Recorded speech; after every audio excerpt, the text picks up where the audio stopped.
A girl named for the ancient goddess of hunting became, in the end, the most hunted person of the modern age. And when the chase finally ended in a Paris tunnel, the world didn't let her go. Tony Blair called her the people's princess. Ordinary people worldwide mourned a woman who had stood in the public eye for only 16 years.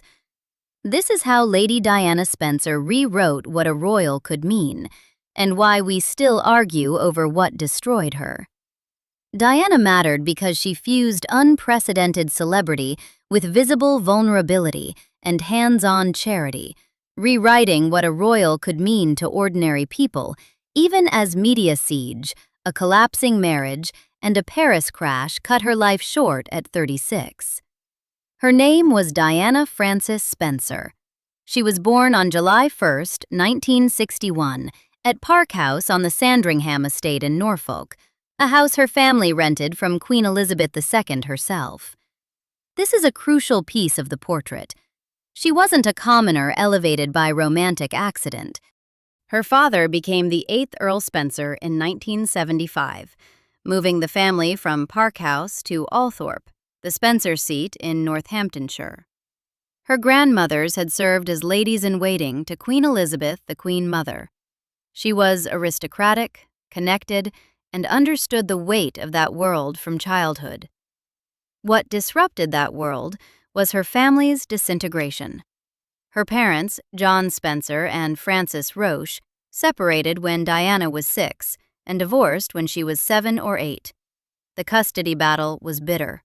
Her father retained the children, supported partly by his own mother-in-law. Frances left and eventually remarried. Diana later described the separation as profoundly destabilizing, calling her childhood very unhappy and very unstable, the whole thing. Her brother Charles recalled the family's desire for an heir, having placed enormous strain on their parents' marriage, and said he believed it was the root of their divorce. At Westheath Girls' School in Sevenoaks, Diana failed her O-levels twice. She was quiet in classrooms. She wasn't quiet in other ways. The school awarded her a prize for community spirit. She excelled in swimming and diving, studied ballet and tap dance, and demonstrated skill as a pianist. Her teachers noted warmth rather than academic ambition. Her brother later remembered her as quite shy until she was 16. She left school at 16. In London in the late 1970s, Diana took an advanced cooking course, worked briefly as a dance instructor, and nannied for the Robertson family, an American couple living in the city. She eventually found her way to the Young England Kindergarten in Pimlico, where she worked as a nursery teacher's assistant.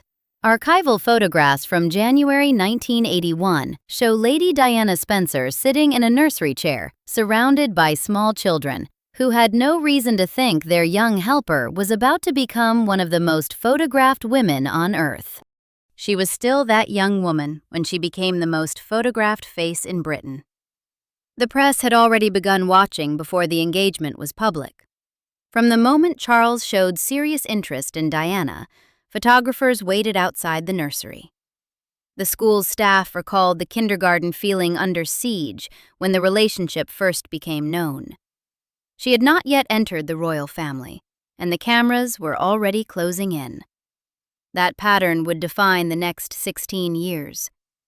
On February 24, 1981, Buckingham Palace formally announced the engagement of Charles, Prince of Wales, to Lady Diana Spencer.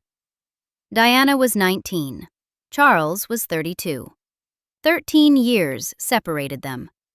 They had met, by Diana's own later account, only 13 times before the announcement. The visual offered to the world was clean: a cobalt blue suit, an oval sapphire ring surrounded by 14 diamonds, a palace backdrop, and two people the public was invited to believe were deeply in love. A televised interview that day introduced the first complicated note. The interviewer asked whether they were in love. Diana answered immediately, "Of course." Charles replied, "Whatever in love means." He added that viewers could put their own interpretation on the phrase and referred to two very happy people. That fuller context matters. His words alone don't prove he felt nothing for Diana, and they can't be made to carry the entire weight of the marriage's future failure. But they land differently from Diana's. One was certain. The other introduced a qualification. Diana later said the answer had threw me completely, and that she felt absolutely traumatized.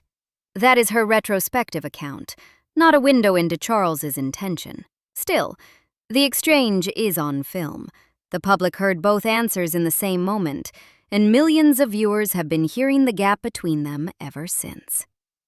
On July 29, 1981, they married at St. Paul's Cathedral.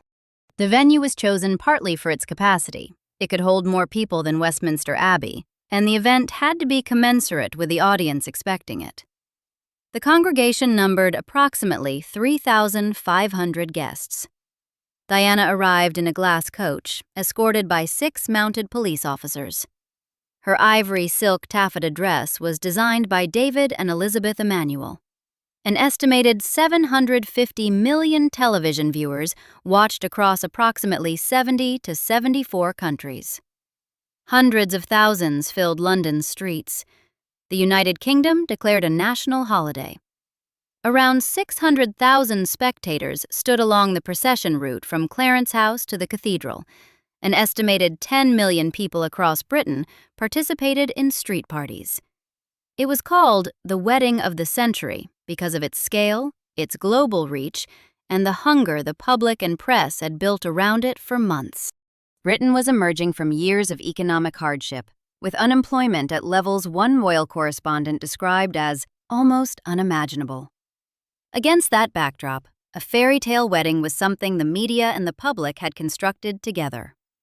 The Archbishop of Canterbury told the assembled congregation that all couples are royal couples on their wedding day. The public took him literally. For most of that day, the world saw a story ending happily. The marriage had barely begun. What Diana became in the years that followed is one of the most observed transformations of modern public life. She entered a royal institution built on ceremony, restraint, and carefully maintained distance. She arrived just as the forces that would make that distance impossible were accelerating beyond anyone's ability to control. Television delivered images across borders that once stopped them. Tabloid culture, already aggressive in Britain, expanded alongside color printing, satellite feeds, and paparazzi networks that had industrialized celebrity access. A photograph taken in London could reach a breakfast table in Sydney, Chicago, or Tokyo by the following morning. Princess Grace of Monaco had generated global interest in the 1950s and 1960s. Diana arrived into a world that had fully mechanized that interest and built commercial infrastructure around it. She had the instincts for this world almost immediately, even when she hadn't chosen it. Her clothes weren't accidental. They made arguments. On diplomatic trips, she wore colors and motifs that acknowledged the countries she visited. Red and white during a Japan tour that echoed the national flag, shalwar kameez in Pakistan. Her early 1980s style, with its floral collars and ruffled blouses, was copied widely enough to change fashion on the British high street. By the mid-1980s, she had moved toward bolder silhouettes and structured blazers, before eventually settling into streamlined tailoring that her designer Catherine Walker described as deliberately timeless. The look traveled across fashion magazines, broadsheets, tabloids, and television broadcasts simultaneously. But Diana's most consequential fashion choices were the things she refused to wear. She didn't wear gloves when meeting the public. Gloves placed a barrier between her hands and the people whose hands she wanted to hold. She didn't wear hats on visits involving children because hats made hugging difficult. These were deliberate decisions that created the impression, correct, of a woman who preferred contact to ceremony. She told her hairstylist before an engagement, "It's not for me, it's for the people I visit or who come to see me. They don't want me in off-duty mode. They want a princess. Let's give them what they want." That statement captures something real about how Diana used the machine that was using her. The 1983 Australia and New Zealand tour demonstrated what this combination could produce at scale. Diana took baby William rather than leave him at home, rejecting the tradition that royal infants stayed in England during long tours. Australian Prime Minister Malcolm Fraser had first suggested it. Diana agreed. The presence of a young family in tour photographs changed the emotional register of the entire visit. Crowds gathered in extraordinary numbers. Overseas enthusiasm fed back into British press interest, and British press interest fed global demand. What the 1983 tour established wasn't simply that Diana was popular. It was that she had the ability to turn a diplomatic visit into an emotional event. People who had never met her felt, through their television screens and newspapers, that they had seen someone real. Time later described her public identity as fusing the natural intrigue of royalty with the cleverness and panache of Hollywood, a concise description of the mechanism. She was a princess operating as a worldwide visual phenomenon.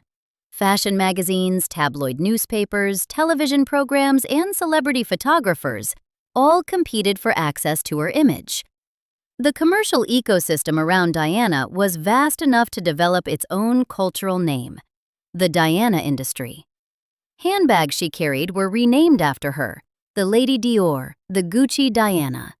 At her son William's suggestion, she auctioned 79 of her own dresses in 1997. The proceeds went to cancer and AIDS charities. Donatella Versace would later say she didn't think anyone, before or after Diana, had done for fashion what Diana did. But Diana understood that celebrity wasn't just something that happened to her. In her 1995 Panorama interview, she described herself as a good product that sits on the shelf, while other people made money from her image. That self-awareness didn't give her control over the machine. It gave her a language for what was happening. And it gave her, eventually, a strategy. The camera could be aimed. It could carry attention toward a place that needed it, toward people who had been made invisible by stigma or geography. The glamour wasn't only a consequence of her position, it could be a tool. William was born on June 21, 1982. Harry followed on September 15, 1984. The motherhood she practiced was deliberately different from what had been expected. Stories circulate about McDonald's visits. Former Palace chef Darren McGrady recalled that Diana once canceled Palace lunch plans because the boys wanted Happy Meal toys. Those accounts come from Palace employees, rather than from William or Harry directly, which limits their evidentiary weight. What they suggest that Diana resisted the institutional tendency to keep her sons cushioned from ordinary life is borne out by evidence far more robust than a recalled fast food outing. That evidence is the passage. In 1993, Diana took William and Harry to The Passage, a London charity serving people experiencing homelessness. William was about 10 or 11 years old. Harry was younger. William later spoke about the visit with specificity that makes its character unmistakable. "I must have been 11 at the time, maybe 10, he recalled. I had never been to anything like that before, and I was a bit anxious about what to expect. He remembered his mother's manner in the room. My mother went about her usual, making everyone feel relaxed, having a laugh and joking with everyone. He remembered playing chess. He remembered talking with people. He said the visit showed him, there are other people out there who don't have the same life as you do. That is what Diana was teaching. Not a lesson delivered in words, but a lesson delivered in rooms where rank solved nothing, and where hunger, homelessness, illness, and lost years were the reality. Her sons were expected to be present and to pay attention. William became patron of the Passage in 2019. He has publicly connected that work to those childhood visits with Diana, and to his wish that his own children understand the world outside their protected experience. He and his son, Prince George, have since visited the charity together, at roughly the same age William was when Diana first took him. The inheritance is specific, documented, and continuing. Diana's broader public work operated by the same principle: use proximity to contradict fear. This was most visible and historically most consequential in her HIV and AIDS advocacy. By the mid-1980s, AIDS had become one of the most feared and stigmatized conditions in Britain and across much of the world. The science of transmission was imperfectly understood by the general public. Fear of ordinary contact with people who were HIV positive was widespread. People living with HIV were sometimes treated as though conversation, proximity, or a handshake could place others at risk. On April 9, 1987, Diana opened the Broderip ward at London's Middlesex Hospital, the United Kingdom's first purpose-built HIV and AIDS unit. She shook hands with patients without gloves. Contemporary reporting described her greeting 9 gay male patients as a public act designed to challenge the belief that HIV could be transmitted through everyday contact. A Buckingham Palace spokesman confirmed the gesture was intended to explode the myth that AIDS could be caught through something as ordinary as a handshake. The photograph that followed is deceptively simple. A hand extended, a hand held, no gloves, no hesitation, no distance. It circulated globally. Its power came from what it demonstrated in a single image. A hand was offered. A hand was held. Millions of people could see that no harm followed. Diana articulated the principle directly. HIV does not make people dangerous to know. You can shake their hands and give them a hug. Heaven knows they need it. What's more, you can share their homes, their workplaces, and their playgrounds and toys. This was medically direct and morally direct simultaneously. It rejected the idea that people with HIV should be feared, isolated, or treated as contaminated. Diana didn't do this work alone, and saying so isn't diminishment, it's accuracy.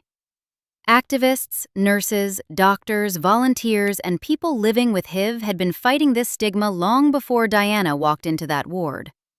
Organizations like the National AIDS Trust, the Terence Higgins Trust, and the London Lighthouse were doing essential, ongoing work. What Diana added was visibility at a scale those organizations couldn't purchase. Her face, the face that appeared on the covers of fashion magazines from London to Tokyo, appeared in an AIDS ward, and the photograph went everywhere those magazines went. Staff at Mildmay Mission Hospital later recalled that Diana visited approximately 17 times, with only a small number of those visits receiving public attention.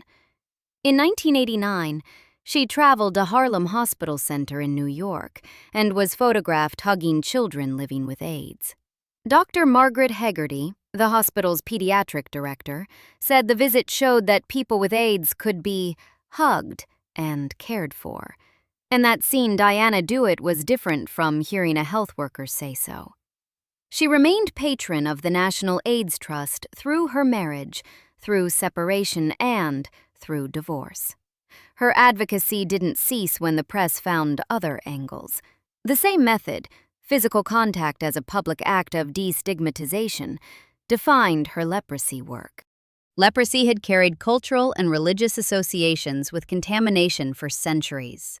People affected by the disease were often feared, avoided, and isolated. In November 1989, Diana visited Sitinala Leprosy Hospital in Indonesia.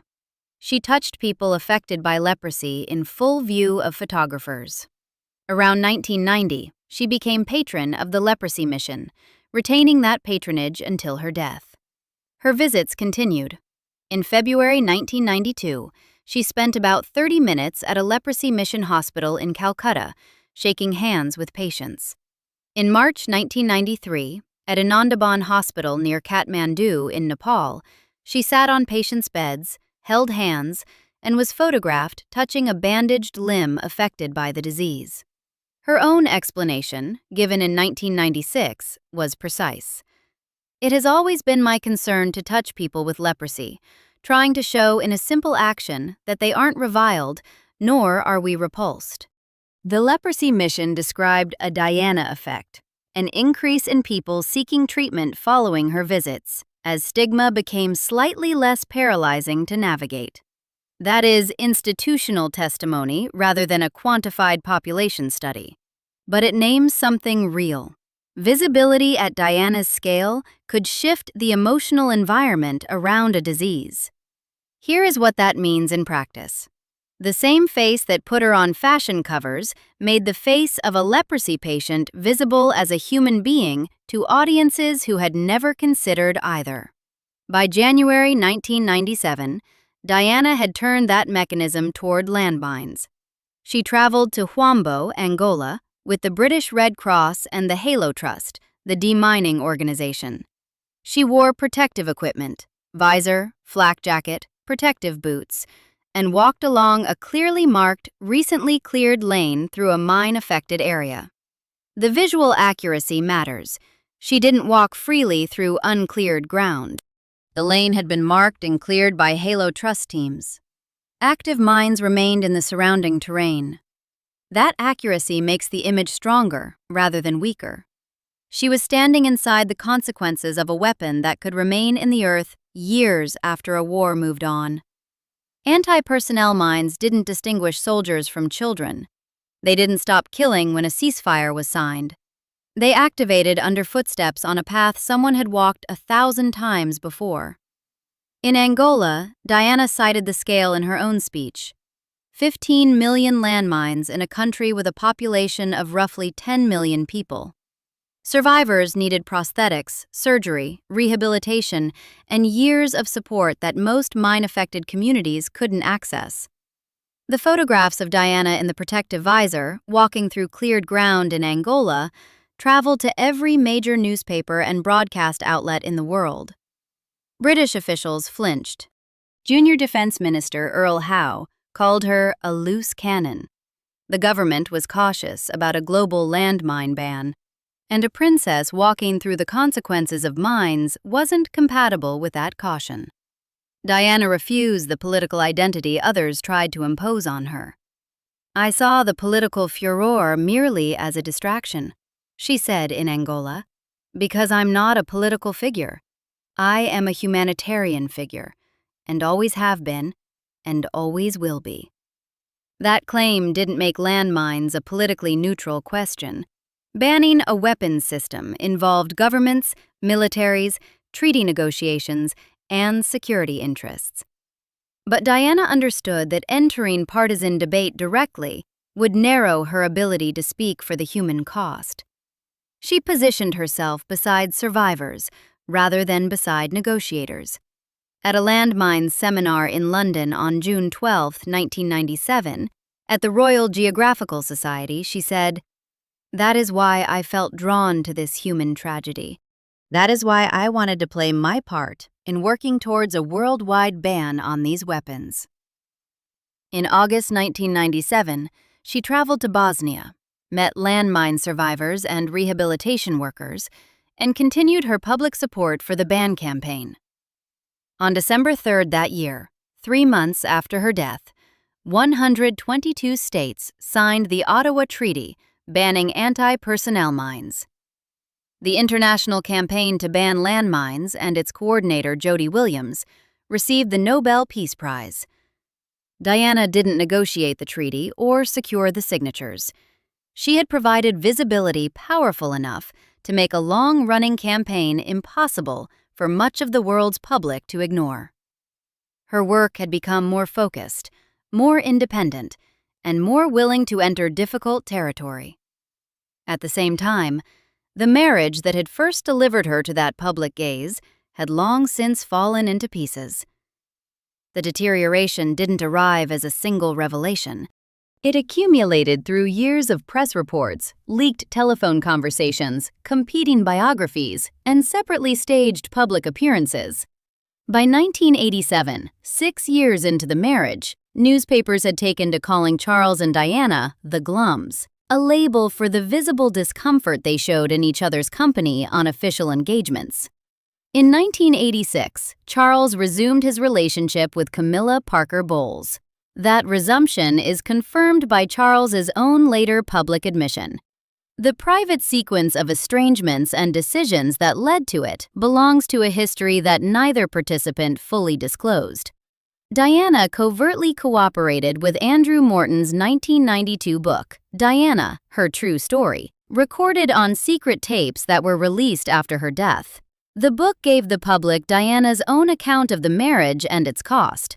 It wasn't a neutral transcript of every disputed event. It was her testimony, and it shaped how millions of people understood the story. Among the things Diana disclosed, publicly, on record, was that the years of pressure had not left her intact. In her 1995 Panorama interview, she spoke of having suffered severe depression and bulimia during the marriage, and of how those symptoms intensified as the relationship deteriorated further. She described a point at which she had felt so inadequate that she sought to hurt herself. She said Charles's associates had characterized her as unstable and sick, and that she had felt compelled to perform a public role while privately collapsing. This is Diana's own account, publicly delivered, and it carries its own weight without embellishment. The medical record does not extend to a comprehensive clinical narrative, and the causes of her suffering aren't reducible to a single relationship or event. What her disclosure confirmed was the human cost of years under extraordinary public pressure inside a marriage that was breaking apart. On December 9, 1992, Prime Minister John Major stood in the House of Commons and announced that Charles and Diana had agreed to separate. He used the word amicable. The announcement followed years of visible unhappiness, tabloid coverage of separately arranged vacations and public duties performed in cold silence, and the leaked telephone conversations that had made private pain into newspaper copy.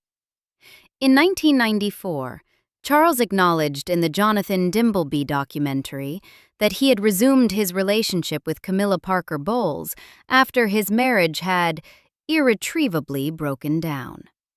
That admission didn't resolve every disputed chronology. It confirmed what much of the public already suspected, stated it in Charles's own words, and gave the press a new set of facts to work with. On November 20th, 1995, Diana's Panorama interview was broadcast to a domestic audience of more than 20 million viewers. She said, "Well, there were 3 of us in this marriage, so it was a bit crowded." The words are confirmed, and the interview is historical. Its circumstances aren't uncomplicated. In 2021, Lord Dyson's independent inquiry found that Martin Bashir had used deceit, including forged bank statements, to obtain the interview, and that the BBC had subsequently failed seriously in its internal investigation. Diana's brother, Earl Spencer, concluded that the lies told to his sister had contributed to her sense of fear, paranoia, and isolation, and that the questionable origins of the interview had shaped events that followed. Diana's son William said the deceit had created a false narrative, and that the interview shouldn't be aired again. The interview remains a historical document because Diana chose to speak publicly about the state of her life. But it can't be presented as a cleanly obtained record. The broader story didn't depend on one interview. The separation had been announced 3 years earlier. Charles had publicly admitted the Camilla relationship. The marriage was already a national spectacle. What the interview gave Diana was a direct channel to the public that the palace had never offered her. A chance to speak in her own voice about a story that had often been told around her. Her divorce from Charles was finalized on August 28, 1996. She lost the style Her Royal Highness, but retained the title Diana, Princess of Wales. She continued living at Kensington Palace and shared responsibility for William and Harry. That change was more than administrative. It gave her latitude the marriage had not permitted.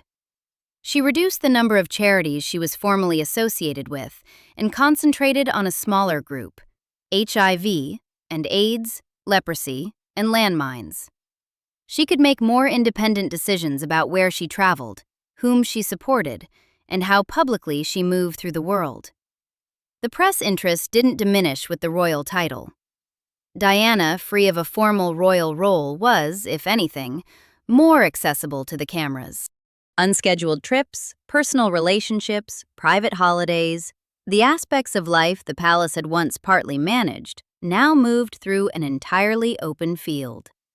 During the summer of 1997, she spent time on Mohammed Al Fayed's yacht with his son, Dodi Fayed. Their relationship attracted intense and sustained coverage. Claims about an engagement or an imminent marriage circulated widely.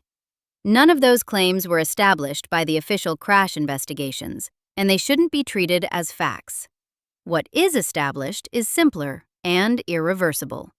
On the night of 30 to 31 August 1997, Diana and Dodi were in Paris, and cameras were waiting. The official record places the crash and Diana's death in the early hours of August 31, 1997. The date is fixed in every credible source. The collision occurred shortly after midnight. Diana and Dodi had been at the Ritz Hotel in Paris that evening.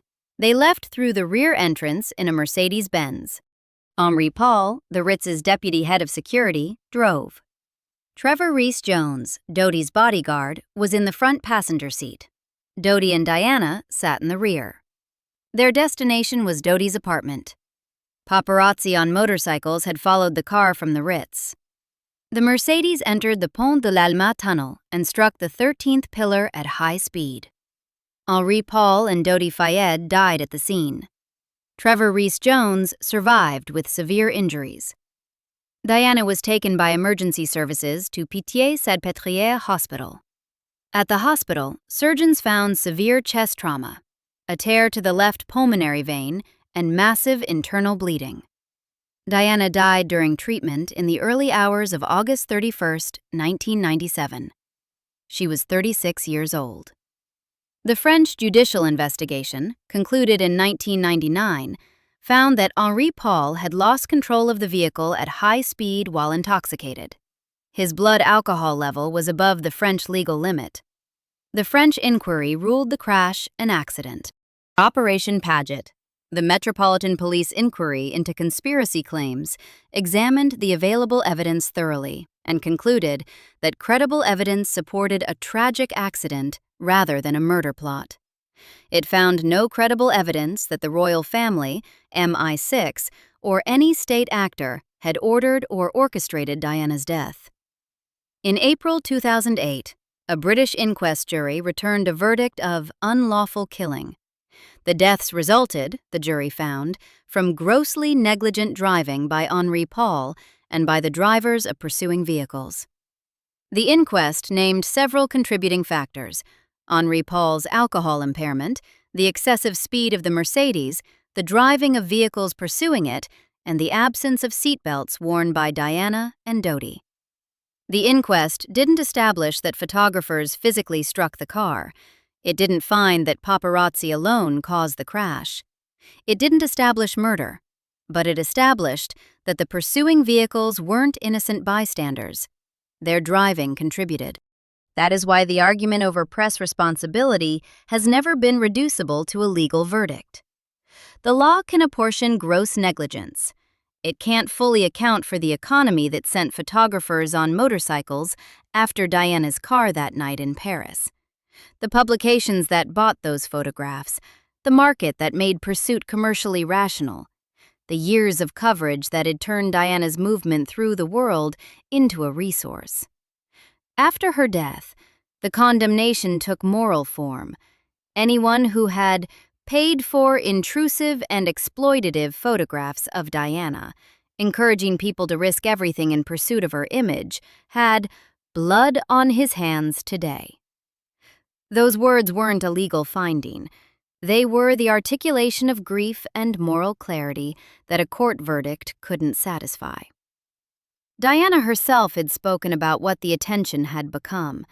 In the Panorama interview, she described the constant presence of the media as abusive and harassment. She had understood that public interest in her would follow from her position. She had not understood how overwhelming the scale would become, how fully the culture of intrusive photography would commercialize her body, her relationships, her distress, and her movement through the world.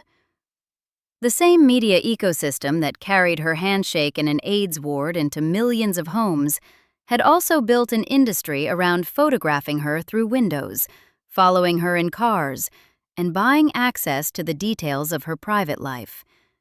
These weren't separate phenomena.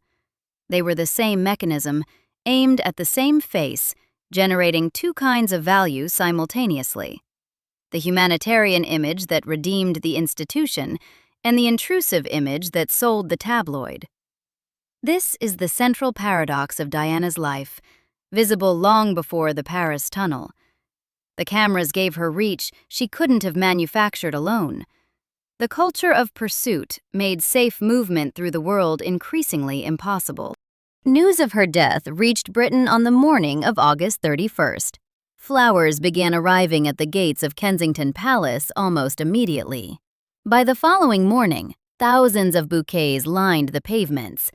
By the day of the funeral, the accumulation of floral tributes outside the palace had become one of the most striking public images in British modern history. Handwritten notes, photographs, soft toys, and endless flowers stretching across the pavement in both directions from the gates. Tony Blair spoke that morning outside a church in Sedgefield. He gave the public the phrase that would define how millions of people understood her. "She was the people's princess," Blair said. "And that's how she will stay, how she will remain in our hearts and in our memories forever." The phrase wasn't a constitutional title. Diana had never been queen, never sovereign, never crowned. The phrase described something else, a relationship between a public figure and the public itself that had grown beyond what the royal institution could script, contain, or explain. People felt they had known her. They had watched her wedding in 1981. They had seen her carry a baby through Australian crowds, greet patients in HIV wards, sit on hospital beds in Nepal, walk through cleared ground in Angola, speak plainly about a marriage that was breaking from the inside, and emerge from years of scrutiny still determined to use her fame to make people push to society's margins visible. On September 6, 1997, Diana's funeral took place at Westminster Abbey. An estimated 32 million viewers watched in the United Kingdom. The worldwide audience is commonly estimated at approximately 2.5 billion, though such figures are broadcast estimates rather than verified person-by-person counts. BBC coverage reached 187 countries in 44 languages, transmitted through approximately 100 cameras and 22 outside broadcast units. The most enduring images didn't require those numbers to justify them. William, 15 years old, and Harry, 12, walked behind their mother's coffin through the streets of London. They walked alongside their father, Charles, their grandfather, Prince Philip, and their uncle, Earl Spencer, each stepping through a silence broken only by the sound of the crowd and the horses' hooves. At the funeral service inside Westminster Abbey, Earl Spencer delivered a eulogy that addressed the press directly and named what Diana had endured. She had been, he said, the most hunted person of the modern age. The phrase was rhetoric, shaped by grief and moral conviction, rather than by a court finding. But it endured because it named the governing contradiction of her life, that a woman, given the name of the goddess of the hunt, had been hunted relentlessly by cameras and commercial appetite until there was nowhere private left to go. On Diana's coffin rested a small wreath of white roses. The card written by Harry bore one word: Mummy. Not Princess of Wales, not Queen of Hearts, not a royal style or a media label or a diplomatic title. a word a child writes for a mother. The wreath is where the global scale of Diana's public life collapsed into the only thing that mattered in that moment. She had been photographed by the entire world. Her sons had to follow her coffin through London while the world photographed them. Harry's card spoke to no audience. The legacy she left has proved harder to contain than either the monarchy or the tabloids anticipated. Prince William, whose childhood visit to the passage Diana arranged in 1993, became patron of that charity in 2019. His campaign Homewards, launched to address homelessness across the United Kingdom, explicitly invokes the lessons he absorbed from watching his mother engage directly with people experiencing poverty and exclusion. Prince Harry, who was 12 when his mother died, has tied his public work consistently to the experience of losing a parent young. Her causes outlasted her too. HIV and AIDS organizations continue to credit the 1987 Middlesex Hospital handshake as a turning point in public education about transmission. The leprosy mission still connects her name to the work of challenging social exclusion. The Ottawa Treaty, signed 3 months after her death, bears the imprint of the visibility she directed toward a campaign she didn't create, but unmistakably amplified. None of this can be completed as biography without acknowledging what it can't claim. Diana wasn't without contradictions. Her relationship with the press wasn't exclusively one-directional. She could use publicity strategically, and did. Her marriage can't be reduced to one rival, one betrayal, or one timeline. The crash can't be presented as a proven murder or as an event whose cause has been fully absorbed by public grief. Her vulnerability was real, and her courage was real. So was the commercial system that required her vulnerability and then made courage the only available response. Think about what that means when measured across 16 years in the public eye. Every appearance was potential product. Every vulnerability was potential front page. Every relationship was potential tabloid property. And yet she consistently chose to direct whatever leverage she had toward people who had been discarded by stigma, geography, or circumstance. She turned a Pimlico nursery assistant's warmth into a global instrument of compassion. She gave AIDS patients a handshake that traveled across every major broadcast system in the world. She sat on a hospital bed in Kathmandu and held a hand no one in her position had thought to hold before.